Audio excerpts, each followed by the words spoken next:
Hey. Happy Wednesday. Mira Cassidy here. I'm going to try to truly keep it really brief today because I have one thing I want to share just to put it out there. When we are dealing with people who have experienced religious trauma, spiritual abuse, religious trauma syndrome, individuals are extremely vulnerable and extremely damaged. They need to be handled with care, right? That's why support is so important. That's why, I have my Facebook group, JW Sisters Living with Religious Trauma Syndrome, because I even see the difference in the pathways that of Jehovah's Witnesses, whether you're, an active witness on Facebook, bling, plethora of Facebook groups. If you're disfellowship, there's one there. XJWs, there's one. But what about people who are going through this thing? And I had to ask myself, why are people even of course, you can have religious trauma and be on any one of those classifications, but specifically, I was thinking about really just those who are inactive. And I know what it feels like to go, I can't go to the Kingdom Hall. I can't read my Bible. I can't read my magazines and not know why. Individuals need to be handled with care. And it's really important that the general public becomes more aware, just like with individuals who are victims and survivors of domestic violence. Like individuals, you need to be handled a certain way, especially I'm a survivor of domestic violence, right? I do have PTSD. May is Mental Health Awareness Month, by the way. But my point is, people just need to be handled with care, and people need to watch what they say and what suggestions they give. One specific thing I want to share. Hey, I'm Mira Cassidy, empowerment coach, religious trauma specialist, actress, writer, speaker, and you're watching Sisters Living with Religious Trauma Syndrome. What is this about? This is about me trying to raise awareness to an emerging field, that of religious trauma syndrome, because I have it. It's terrible. It is horrific. And there needs to be more awareness in this area. Hey, I am a coach. I am not a therapist, and this information is for informational purposes. But I do coach. I do offer one-on-one coaching for active, inactive, disfellowship, and yes, XJWs. More information about that is in the comments below. I specifically not only have that Facebook group that I was telling you about, but also a Skool community.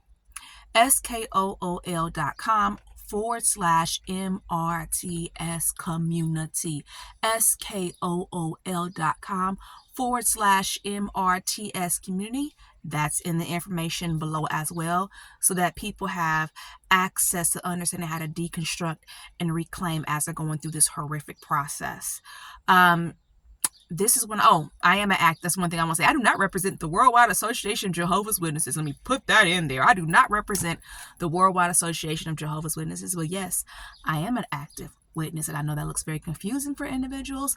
What that looks like for me is basically I stay as far away from the Kingdom Hall as possible, because I will have a response to that harmful stimulus, or what my body, right, has been taught is a harmful environment, because it definitely is for me, unfortunately, right? Religious trauma syndrome. So this is what I want to share today real quick.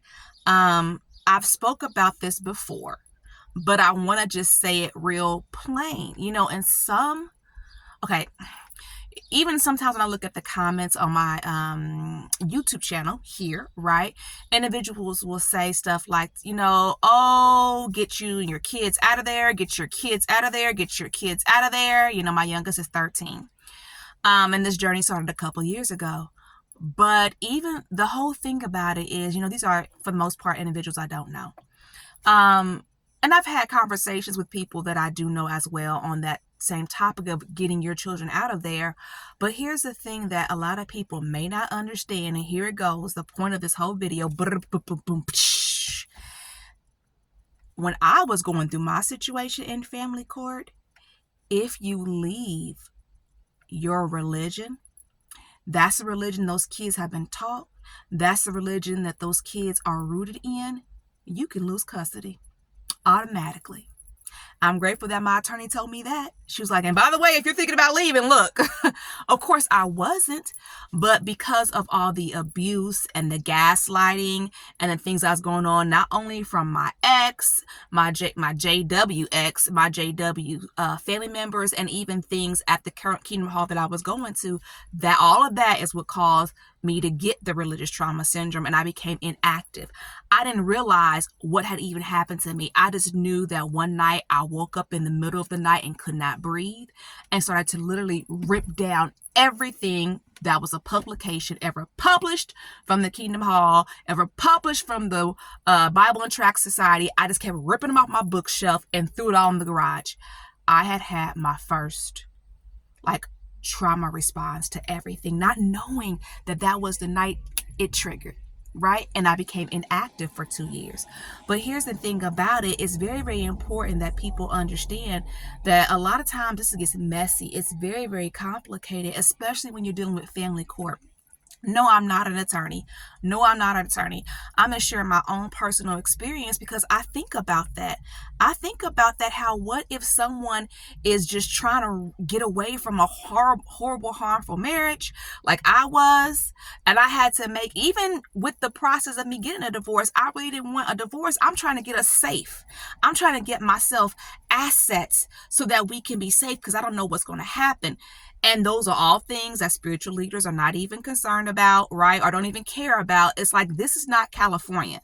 California, you can be separated from someone and live like you're pretty much divorced for however long you want.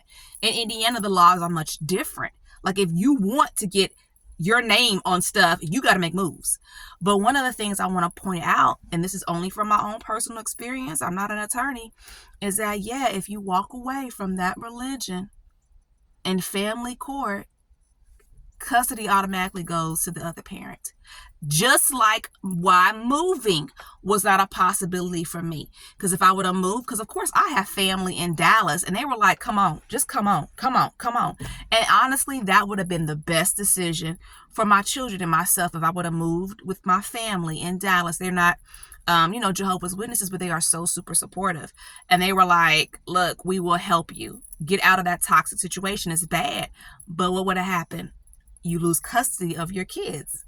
You can't do that. You cannot move. Even if, when you're divorced, you cannot move out of the state of Indiana. No, you cannot. You will lose. No, that's against the law. You lose custody, right? So I say all that because sometimes people say things or give suggestions or only want to help. And if those suggestions are taken, you can put a person who's undergoing a very bad situation. It could become much, much worse. What I'm trying to say, it can become much worse, right? So if I would have lost custody of my kids, come on now. And sometimes people just don't know, and they're just trying to be helpful, right? So, hey, leave that religion. And what would have happened? Custody would have automatically went to the abuser. And then would my children have been in a healthy, safe situation? Absolutely not. So I just want to put that out there for people to think about, because we have to be supportive.